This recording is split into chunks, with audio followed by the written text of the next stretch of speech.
Hey everybody, it is Dave and Bo wanted us to see the daffodils first thing this morning. They opened up just a couple of days ago, so this is really exciting and definitely a harbinger of springtime. Looking forward to the other daffodils in the yard blooming as well. I don't know the name of this one. It just comes up year after year after year. And it is right next to the pink breath of heaven. Normally a bush form. This is a standard, pruned like that on purpose. And then up top here, we have this beautiful Magnolia solangiana. And that's been in bloom for a couple of weeks now.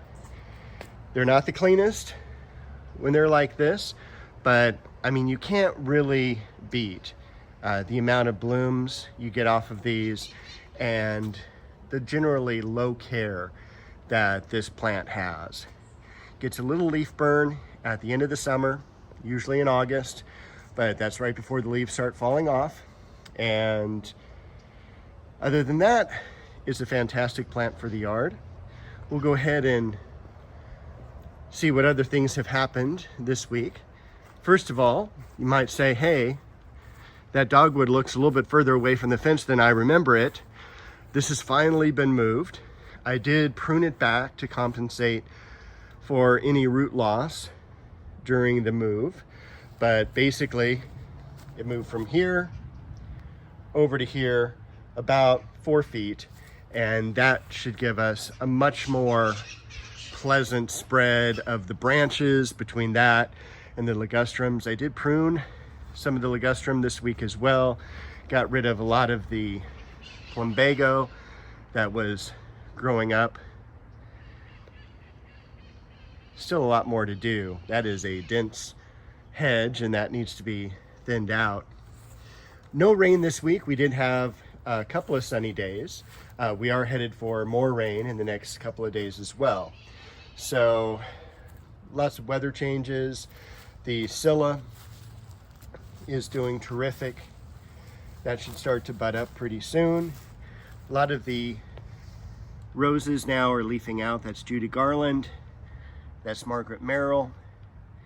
The begonia seemed to do pretty good for the cold nights. The hemlock over here, beautiful conifer here. Bow in the background, keeping watch for the parrots, which you may be hearing. The ajuga. A few random Scilla that sprout out. Looks like the dianthus is going to do really great, and as well the daylilies.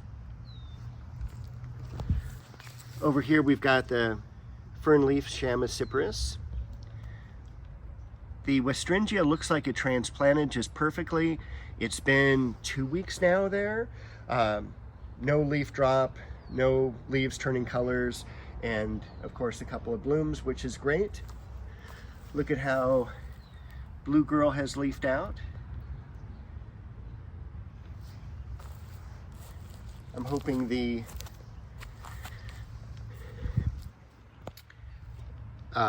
lamb's ears will be doing just as well once the weather gets a little bit warm.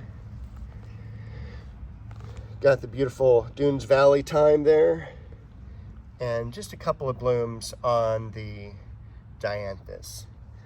Other things going on here. I just need to get in and remulch, clean out yellow leaves, dead branches, and then definitely pull out the weeds that are over here. That looks okay. Looks like we have another bloom yet to go on that almond bush, which is just always amazing. It always seems to be in bloom. Has a great fragrance to it.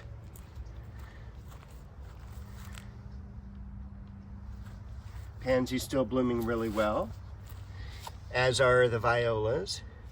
But you can kind of see we have all the daffodils pushing up through the mulch, which is great. Looking forward to the blooms on those. This is White Lion, which is a pure white trumpet-like daffodil, very similar to the main yellow one that we see, the King Alfred. Over here, this spirea that I got a few weeks ago. is leafing out, terrific. I don't see any buds or blooms at this time. It's supposed to be a butterscotch flower color.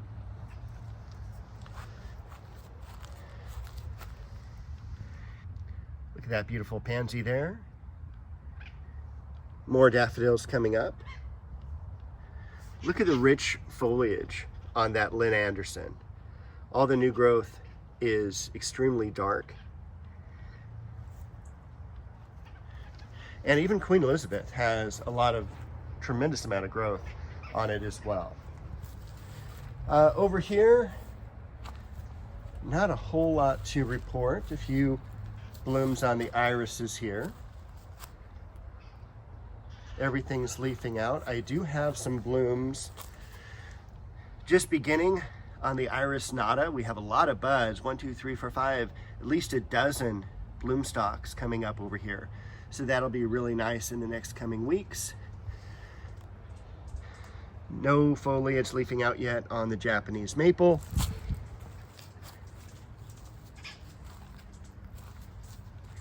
But everything else looking pretty good. So besides moving the dogwood this week, I did get in and cleaned out a lot of that debris that was in the pond. So that took up quite a bit of time, and I was lucky I didn't find anything that I wasn't expecting. So that's kind of going to be the place where I'm going to plant this, which is also a Magnolia Solangiana. This is Elizabeth, and this is a yellow flowering magnolia. So looking forward to that. Again, probably going to plant it right here so that we can have like a little pathway around here on up to kind of this upper deck here, which originally was where we had a fountain waterfall going into the pond down below. My neighbor does have a guava. I get a lot of guava seedlings coming up. Gardenias along the back here, and none of this has been watered literally since the rain. You can still see how wet it is. I do have some blooms coming up in the clivia or kaffir lily here, the beautiful Disigothica in the back.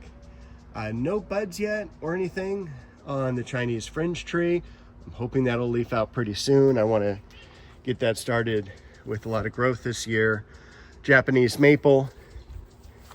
The roses I got from Antique Rose Emporium. Last week I unboxed them, but you can see definitely all the leaves that are coming out, as well as on the styrax. And you can also see, if I can get that in focus, it's already got some buds. So I'm really looking forward to what the tree is going to look like in full bloom. I can't even tell you how perfect the shape of this tree is. It is just textbook perfect. Pomegranate here, Shasta daisies, all nice and full. Those should start to bud up pretty soon. The February silver daffodils, you can see a few buds coming up here in the background. African daisy or osteospermum. This is one of the proven winter varieties. Do have that beautiful heliotrope there and that really cool Chamaecyparis in the background. We have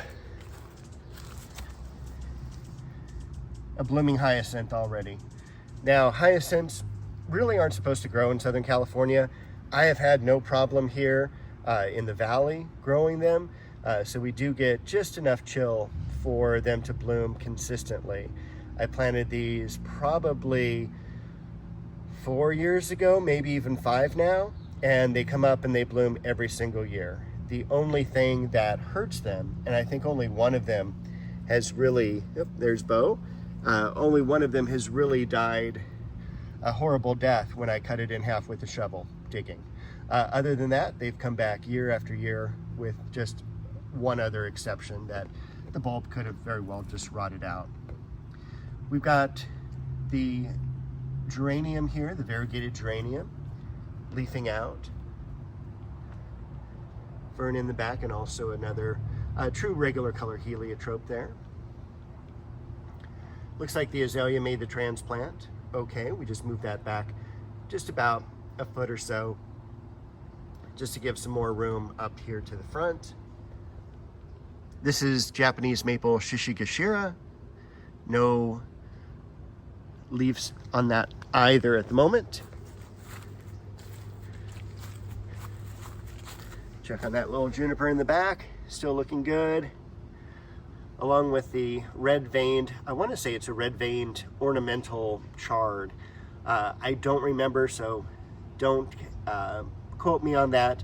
This one I just put in just because I took care of a house when I was in high school for some neighbors when they would go on vacation, and they would go on vacation for like 6 weeks to 3 months, and I would always take care of their house, and they had these plants everywhere. They had a very cool 1950s mid-modern house that I absolutely loved. We've got, ironically, some daffodils coming up through all this mess. The ivy, the ferns and everything like that. It is the same variety as we saw just earlier, the February silver, but these are, looks like they're 2 weeks ahead. So I don't know what to say about that. Another beautiful Japanese maple here in amongst the ferns. We have the carex there, the lighter variegated grass. And then I'll take a look at a couple other things here. This is the Amaryllis belladonna, the foliage for it. So that'll be a really great amount of blooms that we'll get from this coming August, September. We've got the daylilies there in the background. Oops, another little surprise from Bo there. The other daylily here. Got crimson bouquet. And still we've got quite a bit of leucosion blooms on either side of the tree there. The first bunch has kind of finished out as far as the bloom goes. That's pretty much done now for the season. They'll have some, I'll pull those off. They'll have some great foliage for the next couple months. More plants that need to get into the ground. And I think that is the garden tour for this week. I think we'll end on the daffodils again because they are a beautiful color there. And nothing else this week. I will see you next week with a new garden video.